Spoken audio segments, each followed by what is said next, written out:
by Dr. Keshuram Pawar, assistant professor, government PG college Osian. आज हम इस वीडियो के माध्यम से स्नैक बाइटिंग मैकेनिज्म को समझेंगे। इसमें दो चित्र दिखाए हुए हैं, चित्र ए एवं चित्र बी। चित्र ए वाइपर का रेस्ट के दौरान उसके माउथ एवं स्कल की बोन्स की क्या स्थिति होती है वो दिखाई हुई है। यह जो बोन है यह मैंडिबल है, यानी लोअर जॉ। ये सभी अपर जॉ एवं स्कल की बोन्स है। ये इसका फैंग है, विषदंत, जो मैक्सिला से जुड़ा हुआ है। Maxilla lacrimal and pre frontal के साथ में हिंज जॉइंट के द्वारा जुड़े रहते हैं, एक कब्जा संधि के द्वारा जुड़े रहते हैं। फिर फ्रंटल बोन है, parietal, squamosal, quadrate, columella, pterygoid, ectopterygoid, palatine. ये सारी बोन्स स्कल की एवं अपर जॉ की बोन्स है। ये जो एक्सेसरी फैंग दिख रहे हैं, ये एक्सेसरी फैंग उस समय काम आते हैं जब इसका फंक्शनल फैंग किसी कारणवश एक्सीडेंटली टूट जाता है, तो ये आगे वृद्धि करके और इसकी पोजीशन ले लेते हैं, जिससे कि ये अपना जीवन निर्वहन कर सके। क्योंकि बिना फैंग के पॉइजनस स्नैक जिंदा नहीं रह सकते, क्योंकि यह अपना शिकार नहीं कर सकते। इसलिए पॉइजनस स्नैक के लिए फैंग अति आवश्यक है। इसके अंदर आप देख रहे हैं कि मैक्सिला के साथ में फैंग जुड़ा हुआ है, और ये मैक्सिला प्री फ्रंटल के साथ में एक कब्जा संधि बनाती है, हिंज जॉइंट बनाती है, और यहाँ से अंदर की तरफ फोल्डेड पोजीशन में है, यानी फैंग जो है हॉरिजॉन्टली अरेंज है।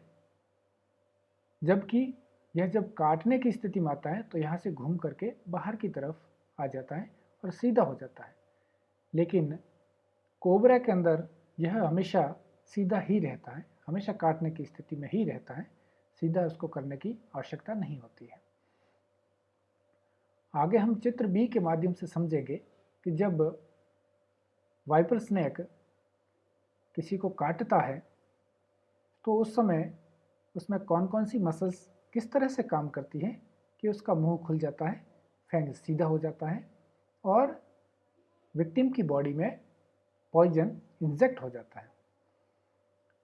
ये फैंग जो है वह इंजेक्शन की नीडल की तरह होता है, अंदर से खोखला होता है, जिसके थ्रू पॉइजन विक्टिम की बॉडी में इंजेक्ट हो जाता है।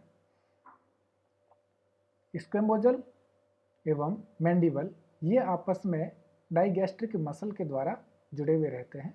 इस डाइगैस्ट्रिक मसल में जब कॉन्ट्रैक्शन होता है, संकुचन होता है, तो ये दोनों बोन पास में आती है, जिससे कि मैंडिबल नीचे की तरफ चला जाता है, मुंह खुलता है।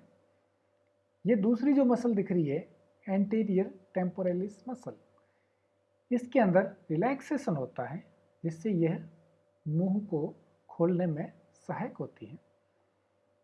तीसरी ये मसल जो दिख रही है यह है protractor pterygoid muscle. Protractor pterygoid muscle यह पॉइजन ग्लैंड के चारों तरफ पाई जाती है, और जब इसमें कॉन्ट्रैक्शन होता है तो पॉइजन ग्लैंड के ऊपर प्रेशर बढ़ता है, और उस प्रेशर के कारण पॉइजन ग्लैंड से पॉइजन डक्ट के द्वारा फैंग से होता हुआ विक्टिम की बॉडी में इंजेक्ट हो जाता है।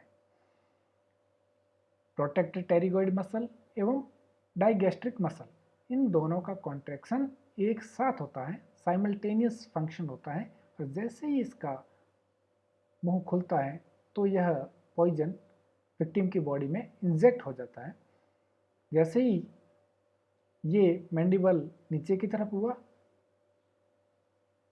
तो क्वाड्रेट जो बोन है वो खिसक करके आगे की तरफ आ जाती है, और जैसे ये आगे आएगी तो इसके साथ में जुड़ी हुई टेरिगोइड बोन को आगे की तरफ धक्का देगी और यह टेरिगोइड बोन आगे मैक्सिला से जुड़ी हुई रहती है, जो कि मैक्सिला को धक्का देकर के 90 डिग्री से बाहर की तरफ ले जाती है।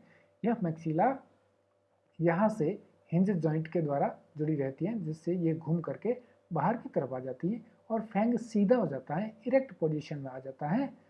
और जैसे ही इस पोजीशन में आएगा उसी समय यह वाइपर स्ट्राइक करता है, किसी एनिमल पर अटैक करता है और अपने फैंग को उसकी बॉडी में गड़ा देता है। उसी समय इसमें से इसका पॉइजन जो स्नैक वेनम है वो पॉइजन डक्ट के माध्यम से होता हुआ इस फैंग के अंदर से होता हुआ विक्टिम की बॉडी में पहुंच जाता है। फिर जैसे ही ये पॉइजन इंजेक्ट हो जाता है तुरंत यह अपना मुंह वापस खींच लेती हैं, जिससे फैंग भी बॉडी से वापस बाहर निकल जाते हैं। और उस दौरान ये जो तीनों मसल्स है इनकी जो पहले एक्टिविटी हुई थी उसकी जस्ट रिवर्ट एक्टिविटी होगी, यानी प्रोटेक्टर टेरिगोइड मसल रिलैक्स होगी, इसमें रिलैक्सेशन होगा, डाइगैस्ट्रिक मसल के अंदर रिलैक्सेशन होगा और एंटेरियर टेम्पोरलिस मसल के अंदर कॉन्ट्रैक्शन होगा। जिससे क्या होगा कि ये मैंडिबल जो है वो ऊपर की तरफ वापस अपनी पोजीशन में आना शुरू होगा और क्वाड्रेट भी पूर्व की स्थिति में आना शुरू हो जाएगी, जिससे उसके साथ जुड़ी हुई टेरिगोइड बोन भी अपनी पूर्व स्थिति में आ जाएगी। और टेरिगोइड बोन जब पूर्व की स्थिति में आती है तो उसके साथ जुड़ा हुआ मैक्सिला भी वापस घूम करके अंदर की तरफ 90 डिग्री से घूम जाता है, अंदर की तरफ आ जाता है। और जब यह घूम करके अंदर की तरफ आता है तो उसके साथ जुड़ा हुआ फैंग भी अंदर की तरफ आ करके और अपर जॉ की जो अंदर की पैलेटाइन है उसके पैरेलल स्थित हो जाता है, हॉरिजॉन्टल पोजीशन में आ जाता है, जो पहले वर्टिकल पोजीशन में आया था स्ट्राइकिंग के दौरान। लेकिन वापस जब यह बाइटिंग इसकी कंप्लीट हो जाती है तो यह वापस अंदर की तरफ फोल्ड हो जाता है। इस प्रकार से यह अपनी बाइटिंग कंप्लीट करता है। धन्यवाद।